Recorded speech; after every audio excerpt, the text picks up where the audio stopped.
لو عندك صفحة فيسبوك او قناة على اليوتيوب او حتى حساب على الانستجرام ومهتم قوي انك تزود العدد علشان خاطر تزود مبيعاتك، فالفيديو ده اكيد ليك. احنا النهارده هنتكلم عن خرافة دايما يقولوها لك، ان كل ما تزود عدد صفحتك او حسابك على الانستجرام فانت مبيعاتك هتزيد وشغلك هيكبر. تعالى معايا كده نبدا واحده واحده من الاول، عشان انا هديك السر اللي يخليك تبيع اكتر من غير ما تشغل نفسك بزياده عدد المتابعات. لما بتروح لاي حد مش متخصص علشان يظبط لك صفحتك، اول حاجه بيقولها لك احنا هنكبرها ونحط لك عدد كبير. للاسف الطريقه دي مش صح، واللي يقول لك كده اهرب. لما نكون بنتكلم عن محتوى مرتبط ببزنس او نشاط تجاري، فعدد المتابعين ما بيكونش اهم حاجه تقلقنا وتشغل بالنا. اهم حاجه هي جوده المتابع اللي بيتابعك على صفحتك او قناتك او حسابك على الانستجرام.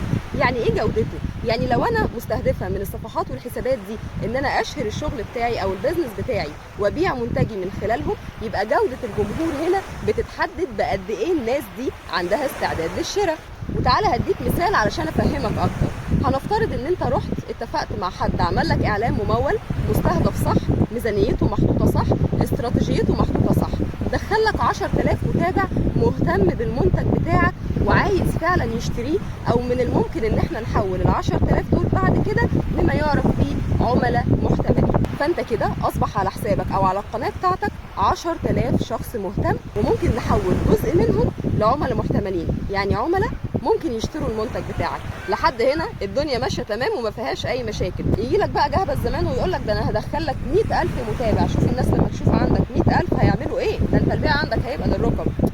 اللي هيحصل هنا تحديدا انه هياخد منك نفس الفلوس اللي كان ممكن تجيب بيها 10,000 شخص مهتم وبيدور على منتجك او خدمتك، ودخلت بيهم 100,000 شخص للاسف ما لهمش فيها. هم مش شايفينك ومش عايزين منتجك، ممكن قوي ما يكونوش بيتكلموا نفس اللغه اللي انت بتتكلمها، ولا موجودين في المنطقه اللي انت بتوزع فيها شغلك. يعني ممكن يكونوا اصلا من دول تانية، وممكن يكونوا من فئه عمريه مختلفه، من جنس مختلف، ممكن يكونوا حاجات كتير قوي قوي قوي تخليهم مش مناسبين للبزنس بتاعك ولا عندهم استعداد يشتروا. يبقى احنا كده بعد ما كان عندنا بادجت ممكن نبني عليه جمهور كويس وندخل منه مبيعات، ضيعناه ورميناه على الارض في شويه ناس مش مهتمه. فالاستراتيجيه الصح هنا انك تستهدف عملاء مهتمين بمنتجك ومتابعين التخصص بتاعك علشان نسبه المبيعات منهم تكون مضمونه.